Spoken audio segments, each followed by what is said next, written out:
Kendrapara जिल्लार कंथिया नलपारी grammar शहीद भास्कर बरालंकर द्वादश तिथि रे निज जन्म माटीरे अश्रुल श्रद्धांजलि सभा अनुष्ठित हो जाइछि।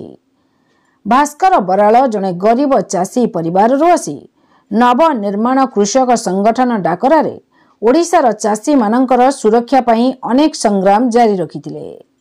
उक्त सभारे ग्रामर युव चाषी श्रीजुक्त प्रमोद कुमार राउत सभापतित्व करुथिबा बेले राष्ट्रीय संयोजक अक्षय कुमार मुख्य अतिथि भाव में जोग देइथिले।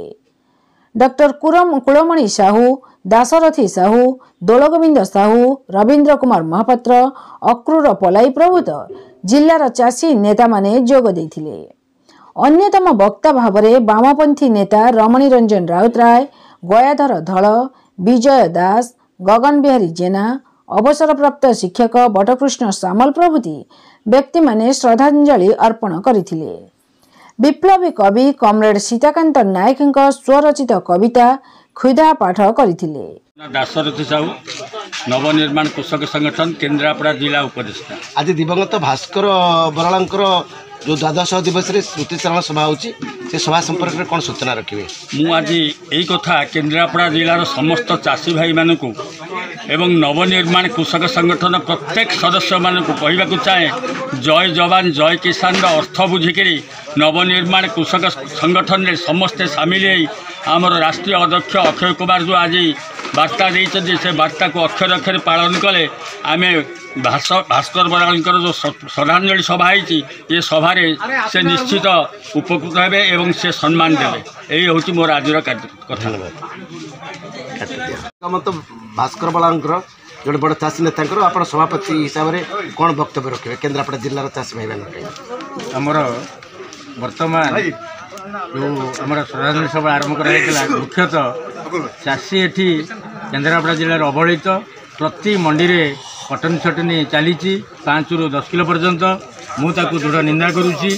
मु नवनिर्माण कृषक संगठन जड़े सदस्य हिसाब से कहूँ सरकार ये कटन छटनी बंद करूँ नहले आगू ये दुर्बार आंदोलन हम से सरकार से दायी रही। खाली केन्द्रापड़ा जिले नुहे सारा ओडिशा रे ए नवनिर्माण संगठन कृषक मान लड़ाई करुच्ची। आज केन्द्रापड़ा दिगवंत भास्कर बरालंकर गृह तांकर द्वादश तिथि रे श्रद्धांजलि सभा आप सभापति हिसाब से केन्द्रापड़ा जिलार चाषी मान कौन वक्तव्य रखिए? वक्तव्य मुख्य हूँ जदि आमर जो संगठन जो मुख्य 3टी दाबी प्राइस प्रेस्टिज पेंशन जदि ये चाषी की मिलला ताहले सेटा मुख्यतः आमर चाषी एक वरदान बा आम चाषी गोटे समस्यार समाधान हो पार। मुख्यतः आमर जो अक्षय कुमार कहले 5000 टंका मुख्यतः आमको चाषी माने धान क्विंटाल प्रति दि जाऊ एवं चाषी भत्ता हिसाब से आमको जो मैंने 20 वर्ष ऊर्ध्व समय धरी चाष कर 20 वर्ष पर 5000 टंका सुरक्षा भत्ता दि जाए।